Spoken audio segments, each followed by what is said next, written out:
Hello guys, so mga adlaw magluto kita ka pakbet. So, ang una siwaon ko ang karnisang baboy.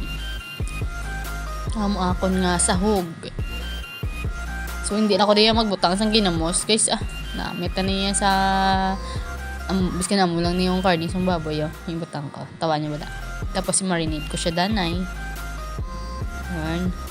Tapos, nagbutang ako da suha. And then gamay nga paminta, patis. Gina-prepared ko naman ang kalabasa, harap. Tapos nag-slice naman ako sang talong.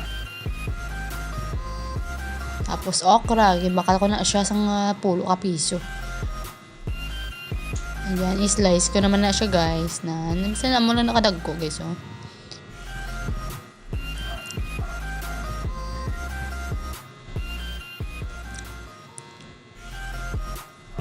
Tapos, ang palaya. Margoso, lagi yung tawag sa aton na.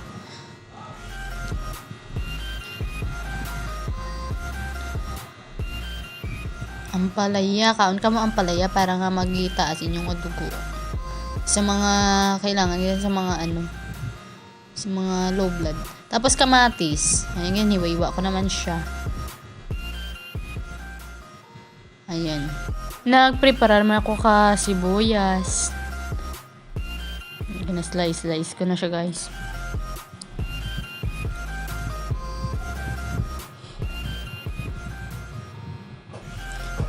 Tapos ahos. Ayan. Ang unang nga procedure naton guys, ginpainit ko ang kalaha, ang kawali. Tapos ginbutang ko lang na ang baboy do. Tapos ginbutangan ko lang siya tubig gamay para nga mahumok siya gamay. Tapos prituhon nga mapula-pula. Tangan gamay nga mantika.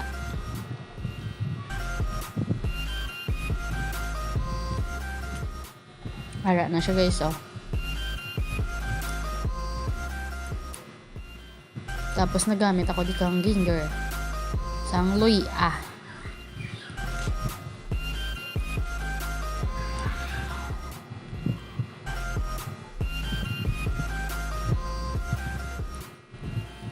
Tapos ihlato na natin guys nga magpula-pula. Tapos ahos ni siya guys, Lato na natin siya mag golden brown para nga mas saboroso gid bilang tawag sa imo nga pagluto. Muna ng technique guys mo. Tapos sa kamatis naman, kailangan luto ang kamatis. Hindi pwede nga daw hilaw, alangon bala ang iya nga pagluto kay maaslom na siya. Pero kung lata siya nga daw luto din siya sa pagprito mo, sa pagisa. Amo na ang the best guys nga technique dira. So naglunod ako di kalabasa.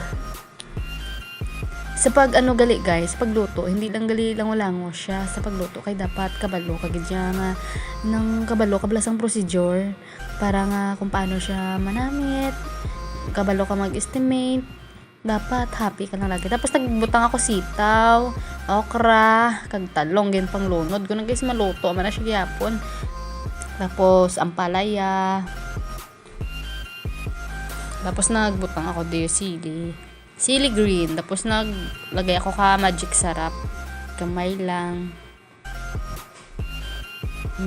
Tapos nilugay ko siya. Lagayan na nga para ma-absorb tanan.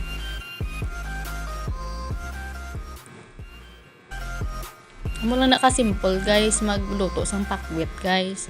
Di nyo na kilangnan. Tapos kung ako kasi nagbutang ko kapatis na sa pag-marinate ko sang karni. So, nagdagdag lang ko gamay para pampalasa, guys. Pero hindi ka masyado maggrabe isang patis or sa mga seasoning kay hindi gid na siya mayo sa health. Even nga gulay siya tuod pero control. Ayan na guys, tapos na siya. Ko na akong namit iya sa namit gid sa guys lang taon ta kung manamit gid man ang comment niya.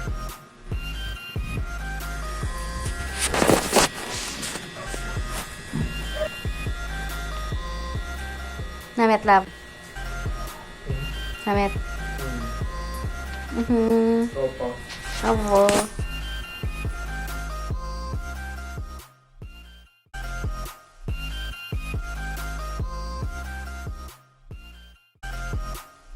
So, proof guys nga manamit no. So, kabay nga padayon nga pagsuporta sa akon nga vlog. Salamat.